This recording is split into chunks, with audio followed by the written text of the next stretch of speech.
What's going on, everybody, and welcome back to Bourbon of the Week. My name's Chris. I'm going to be your host for today, and today we have a double blind flight here. If you haven't heard already, I met up with the PA Bourbon Squad moderator group. Check us out on Facebook, PA Bourbon Squad. We all exchanged some samples. Sheri gave me 4 blind samples here. We're going to pour these up. We're going to try and guess what they are. We're going to try and guess proof. We're going to try and guess a bottle if we know it. I don't know anything about these. These could be any type of whiskey. I'm assuming bourbon since it's the PA Bourbon Squad. But let's pour these up and let's see what we've got going on here. So here we go. We got them all poured up. I actually dropped the cap on this one. I was going to put all the caps back on, but I dropped one of the caps. I don't really feel like picking them up. I got the other 3 sitting over here, but it's just something about having 3 caps and not having the 1 cap that's really going to bother me. But listen, we don't have a lot of whiskey here. These are about 1 ounce, maybe a little bit more, maybe a little bit less. So I'm going to start with our biggest glass. This is actually glass number 2. We're going to nose them all real quick. I'm not very good on the nosing side of things. If I can pick out whether it's a rye or a Canadian whiskey or a Scotch or a straight up bourbon, we don't really know, but we're going to try off the noses here. I'm going to start with glass number 2 because this seems to have the most, and everybody knows time for the traditional sip. Cheers, y'all.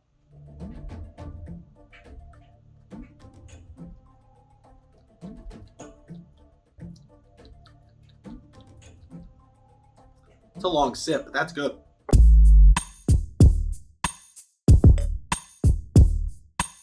So we're going to start with glass number 2. This one is hot. It doesn't seem like it's a bourbon either, and if it is a bourbon, it seems like it's copper pot still. I don't know why I can always seem to pick that out. There's a little bit of funkiness to this. Again, this is double blind. I don't have any idea what any of these could be. I'm very interested in this. This does taste like something that I've had before. I'm going to say it's a little bit higher proof. I've only had 1 drink tonight, and it was 90 proof, and it definitely seems above 90 proof. I'm going to almost go, what is that smell on that? Is this a rye? This might be a rye. This is finished. This is finished in something, and I don't know what it is. This has to be a finished bourbon. Some type of sherry cask, perhaps. Sherry with the sherry. Imagine Sheri sends nothing but sherry casks. That would be good. Sheri, if you did that, I would be absolutely impressed. And if we called it off glass number 1, I'd be even more impressed with myself. I'm going to say 1 is a finished rye. I don't know why I'm thinking that. My pen's dead. I'm going to say 1 is a finished rye. I don't know what yet. I'm going to say it's a higher proof, maybe like a 110 proof finished rye. That's all we're going to put. Actually, this is number 2. Look, now I'm going to get all messed up here. We're going to start over. Number 2 is a finished rye, 110 proof. Let's get into glass number 1 now. Ooh, glass number 1 is different. It definitely doesn't seem finished. Number 2 seems finished. Again, we're all double blind here. No clue what these could be. Off the nose, very sweet. Something I think I would enjoy. Let's get into the tasting on this. That's right in my wheelhouse. Sweet, little bit of spice on this. Probably, definitely a lower proof than number 2 here. I'm going to put this probably in like the 90 to 95 range. And I'm going to say this is definitely a bourbon. And it's not wheated. It definitely has some rye to it. Some rye. This is always tough because I don't know if we're going to get exact mash bills, if these are specialty bottles or anything like that. So we don't know if we're always going to be 100% right. Maybe you guys will know more than I do once I get the answers to this, but I don't even have the answer key with me. I literally have to message Sheri after this video, then come back and shoot the ending. It almost tastes like an Old Forester to me, minus the cherry note, which is really what's throwing me off. I would almost call this Old Forester if I got a little bit more of a cherry note. I don't get a lot of cherry on this, and it's definitely not 115 proof, so it's not the 1920. Maybe it's that 1910. I don't know. This is tough. If this isn't Old Forester, I do want to say it's Brown-Forman. So let's say it's Brown-Forman. Let's say it's 90 to 95 proof. And I am going to call the bottle at Old Forester, but this is definitely a bourbon if you ask me. Doesn't seem finished or anything like that. This one, though, better than this one if you ask me. Something about finished bourbons that aren't my favorite. Finished ryes, I've gotten like the Midwinter's Night Dram is really good, so I do love that. I don't think this is Midwinter's, although I'm starting to come back to thinking about that. But we'll get back to that one in a minute. Let's get into glass number 3 and see what we think about this. Off the nose here, very light. I don't want to say that it's bad, but it's very light. I'm not getting a lot off the nose. A little bit of sweetness and a little bit of an ethanol kick. Now, I don't think it's a higher ethanol content just off of the nose. This almost seems like maybe something that's a craft distillery. Normally, when I get that light nose and you still get that ethanol, it's something that's not mass produced or as widely produced. And again, I'm saying this and I might put my foot in my mouth on this because this might be something that I love, but that's just what I'm getting off the nose. Let's dive into the tasting notes on this. Very light in flavor compared to these two. This one's definitely the most flavorful, but this one is more of my style when it comes to flavor. This one is super light, super easy to drink. Still, the rye spice on this almost feels like a Buffalo Trace mash bill number 2. A higher rye mash bill, very easy, very smooth to drink, very well balanced. Nothing wrong with it, but also nothing that's like standing out or jumping out to me right away. What is that? What is that note that I'm getting? This feels like it's copper pot stilled. Don't tell me why I think that, especially off the nose, but that's what I'm getting. Let's take a sip and see what we think. Last time I tasted something like this, number 4, it was Jack Daniel's 10 year. Is that what I had? This is Jack Daniel's 10 year. Don't ask me why I think that. I said copper pot still before, but that's not it. I think this is Jack Daniel's 10 year. Last time I drank, I had one sample of Jack Daniel's 10 year a month, 2 months ago. And this is almost the same profile. I'm literally revisiting it in my mind. This, again, could be completely off. I have no idea. But I didn't love it. I didn't love the Jack Daniel's 10 year, and I don't know why, because I do love most of the products that Jack Daniel's put out. Love the Coy Hill. It just won our 2022 March Madness single barrel bourbon bracket. You know what I did. Go check the videos out. It just won. I love the single barrel ryes and stuff. I have samples of those. I'm going to get to a video on that.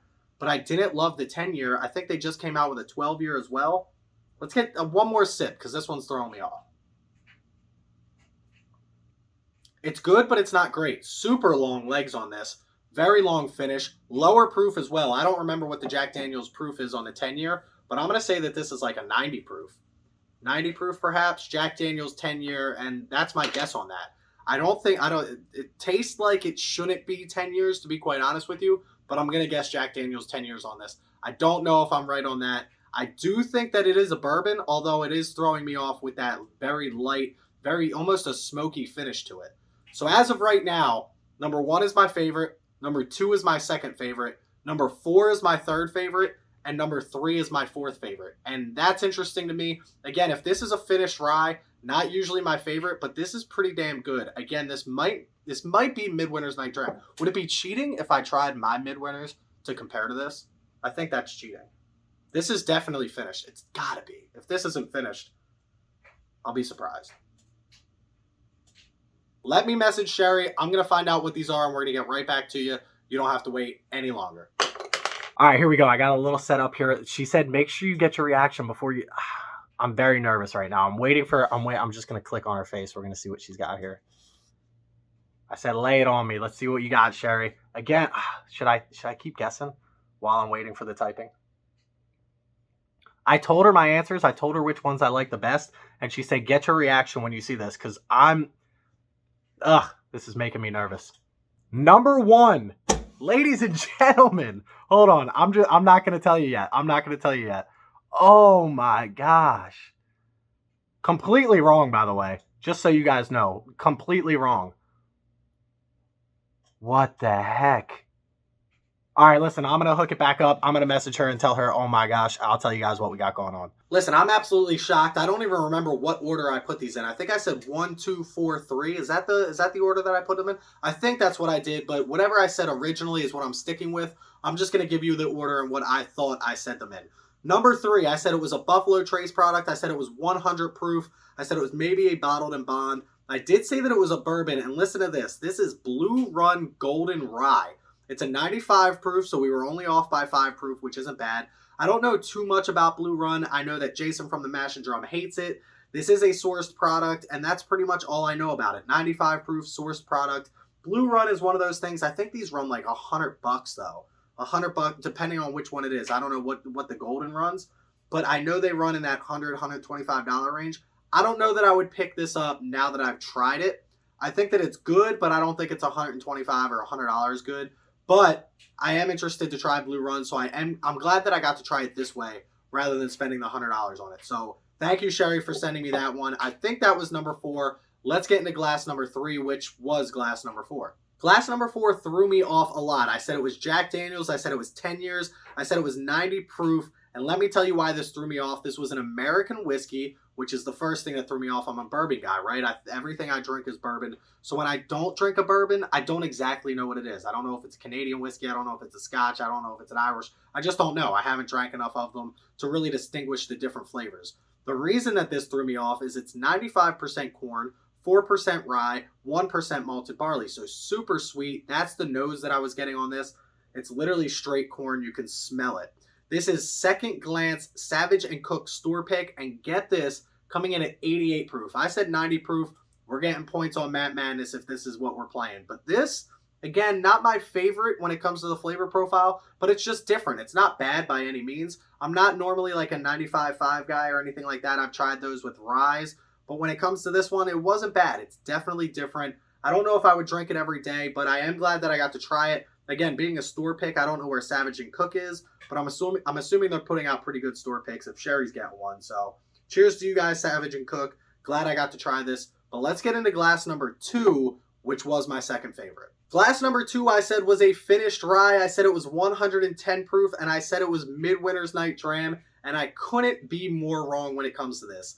This is Hill Rock, not to be confused with Rock Hill Farms. This is Hill Rock. It's a Solera aged bourbon. We've talked about Solera aging process before. Basically, they pour the top barrel into the next barrel. That barrel goes into the next barrel. That barrel goes into the next barrel. So by the time you get to the very bottom, you're getting all of these barrels, but you can keep the oldest stuff at the bottom. So you're technically always getting some of that older bourbon. Another bottle that Blade and Bow is Solera aged, and they talk about that. It's a big thing when it comes to their marketing technique. I said this is 110 proof. This came in at 92.6 proof. So I was a little bit off with the proof. And now that I know it drinks a little bit hot, I've seen Hill Rock. I haven't picked it up myself. I think it's another one of those bottles that's like $90, $95 when you do find it. I don't know if I would pick it up again at that price. I do think it drinks a little bit hot. And there's something funky about this. I don't know if it's finished again. I don't know a lot about this bottle. But I was very surprised that this is in here. I was very surprised that this isn't a finished rye. And I'm very surprised that it's Solera aged. It doesn't seem like it has that crazy amount of age on it. But it's good. I don't know if it's $95 good, and I don't know if it's 92.6 proof. I'm going to drink it one more time. We got to see. This has to be a high rye mash bill. The way this hits the back of your throat and kind of makes you like, gives you that spiciness in the back of your throat. I'd imagine this is a high rye, but I don't know too much about this.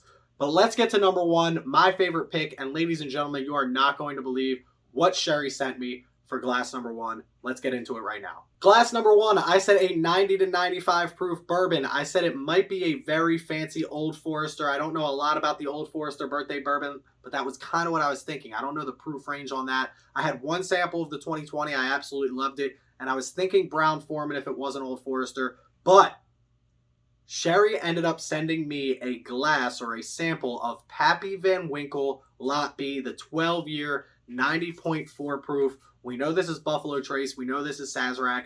This is my first time, and I have another sample of Pappy Van Winkle over here, but this is my first time consuming Pappy Van Winkle. And let me just tell you, as somebody who has been in the bourbon world now for maybe 2.5, 3 years, knows all about these bottles, has been hunting these bottles, I don't really go out of my way to look for them because I'm not really out there hunting Pappy Van Winkle in the sense that like every time it drops, I need to go looking for it. Here in Pennsylvania, it's a PA Fine Wine and Good Spirits drop. It's a lottery thing you got to put in. 2 weeks later, you find out you lost. So I've never gotten one myself, but right now we are sipping on Pappy Van Winkle Lot B. And again, I called it on the proof. I called it on being my favorite. If you're out there, if you're new to the bourbon world, there's a lot of YouTube videos you will watch saying, you don't need to hunt Pappy Van Winkle. You don't need to look for this. It's not that great. It's overhyped. It's not going to meet your expectations. And let me tell you, the only people that are truly telling you that are the people that have tried every single one of them and the people that are getting these samples for free from other people. I'm getting samples for free right now. I'm getting people who are sending me things. I'm in the YouTube space. I'm not big yet. I would hunt Pappy Van Winkle Lot B. I would pay MSRP. I would pay a little bit over MSRP. I'm not going to tell you what I would pay exactly because I'm not sure off this one glass, but I can tell you that the hype is real. This is a very good glass of bourbon. You're not going to be disappointed. If you're paying thousands of dollars for it, you absolutely may be. But for $70 MSRP or whatever this is supposed to be, if you can get this off a Fine Wine and Good Spirits lottery or an Ohio lottery or however you get your Pappy Van Winkle, you should be buying this bottle because it is absolutely fantastic. That being said, I'm going to savor this last sip real quick before I end this video. I appreciate you guys stopping by. Let me just, you know, the last sip, try this latte.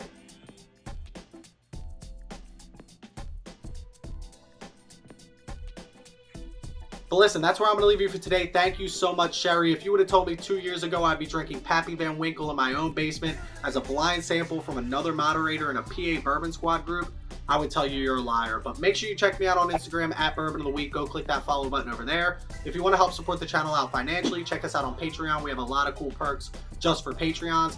And if you want to come chat with us 24/7, check out our Discord. All of those links in the description below. Please don't drink and drive. Drink responsibly. And as always, stay healthy, stay happy, stay drinking. Cheers, y'all. It's pretty good.